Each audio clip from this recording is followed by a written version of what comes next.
Самано цанагагийн channel тавтамурл удаагийнхаа collective уншлагын хийх гэж байна. Тэгэхээр хүчрийн сонголт байхгүй. Зүгээр шинэ бичлэгийг үзмээр санагдаж байгаа, татагдж байгаа хүмүүстийг зориулсан уншлага гэсэн үг. Энэ уншлагын дээр болохоор айгуу таата болон таагүй хоёр эсрэг тесрэг зүйл гарч ирсэн. Тэгээ таатаагаас нь эхлээд ярив. Айгуу юм амьдралдаа амжилттай баялагтай магадгүй гэр бүлээсээ эд хөрөнгө өвлөж авсан. За эсвэл ажил, карьер, бизнес нь амжилттай явж байгаа. Айгуу таатай маш их баялагийг цуглуулж одоо ашигтай ажиллаж чадсан. Эсвэл өвлүүлж авч чадсан. Тийм үзрүүд гарч ирсэн л дээ. Тэгээ ерөнхийдөө нэлээд тэр баялагтаа бялхаад цадаад гоё сэтгэл хангалуун байж исэн боловч одоо таны хүрээлэл дотор нэг юм сөрөг талын хүн гарч ирсэн гэх юм уу? Ерөнхийдөө бол танаас шал өөр гаралтай илүү харанхуй талын газар доороос гарч ирсэн гэх юм уу? Underworld үзэр гарч ирсэн. Тэгээд магадгүй хамтарч ажиллаж исэн хүн ч байж магадгүй. Эсвэл гэр бүлийн хамаатан садан ч юм уу нэг хүн байж магадгүй. Таны одоо нөгөө амьдралын амжилт тэр бүтээсэн эд баялагт ерөнхийдөө нэлээд атаархсан гэж хэлж болно. Тэгээд ерөнхийдөө таны амьдралыг ч юм уу тэр одоо бизнесийг ч юм уу тэр бүтээсэн сайхан байгаа зүйлийг сүнөөхөөр одоо ямар нэгэн юм алдаа гаргахаар эцэс төгсгөлд нь аваачаар төрлийн одоо сөрөг талын буруу үйл ажиллагаа явуулсан байхны тэгээ та болохоор та тэрийг ерөөсөө харж чадаагүй. Тэр хүнийг одоо тийм аюултай хүнч гэж ерөөсөө мэдэж чадаагүй. Таны эргэн тойронд тийм хүн байгааг ч та мэдэж чадаагүй. Ерөнхийдөө нэлээд их тэр тал дээр бол та нэлээд харанхуй одоо төөрөгдөлт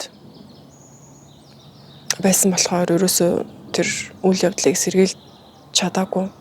Тэгээ ерөнхийдөө тэр амжилт маань төгсгөлдөө үхэлдээ ирсэн, үхлийн үзүр гарч ирсэн. Тэгээд таны хувьд бол маш юм том онцгой мэт яг юу болоод өнгөрчвөө гэдэг нь ойлгомжгүй байсан байх л та. Тэгээд нэлээд сэтгэлээр магадгүй унаад.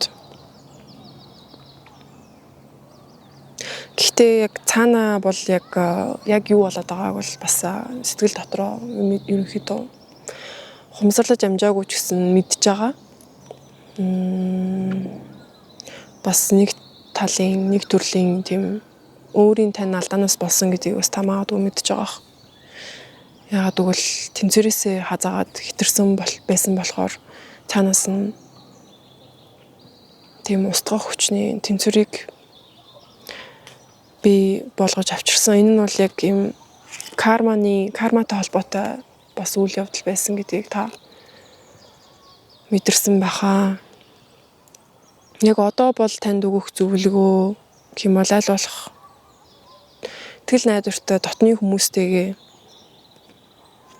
хамт цагийг өнгөрүүлээд магадгүй өөртөө ч цагийг өнгөрүүлж болохын эсвэл нэг юм ганц хоёр л итгэж найдах хүмүүстэйгээ цагийг өнгөрүүлээд жоохон нийгмээс тусгаарлагдаад аюулгүй таатай газараа баг зэрэг амрах хэрэгтэй.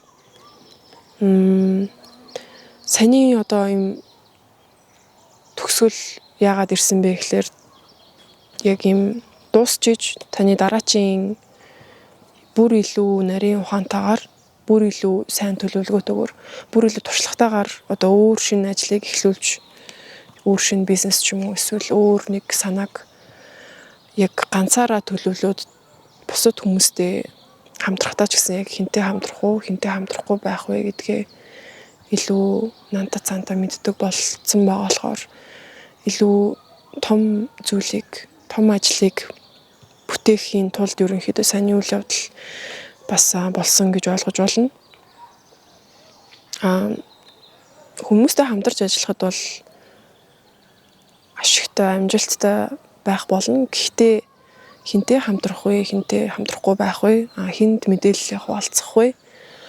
Хүнд хуваалцахгүй байх вэ? Дээрэс нь өөрийнхөө бас эд хөрөнгөө хинүүстэй хуваалцаж тэ хинд одоо мэдээлэл хуваалцаж хинтээ хуваалцахгүй байх вэ? Хинээс эд хөрөнгөө нуух вэ гэх юм уу?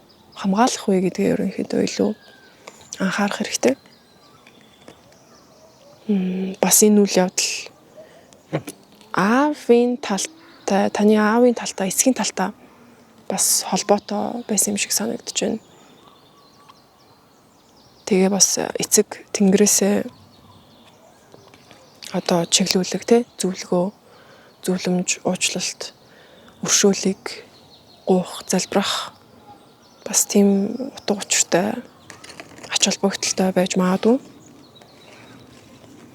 Та өөрөө болохоор яг юм хүн болгонд байгаад байдаггүй нандин чанар, нандин тийм одоо авяас бэлэг юм өгөгдөлтөө гэх юм уу? Хүн болгонд байгаад байдаггүй юм гоё эрдэнэтэй болохоор ерөнхийдөө тэр тань шиг тийм өгөгдөлтөө төрөөгүй ч юм уу тэ хүмүүс танаас шал өөр гаралтай хүмүүс бол таныг яалтчгүй хараад энэ шал содон өөр баялаг хүн байна гэдгийг ерөнхийдөө хараад мэдэрч байгаа. Тэгэхээр бас өөрийнхөө тэр хүн болгонд байгаад байдаггүй нандин чанартай, нандин өгөгдөлтөө гэдгээ бас одоо хайрлаж хамгаалж нандинах илүү сайн хамгаалж сурах хэрэгтэй. Тэрний бас ухаарлыг өгөх үйл явдал болсон байж магадгүй. За тэгээд энэ уншлагаа ингээд дуусгаж байна. Үзсэнд баярлалаа. Танд амжилт хүсье.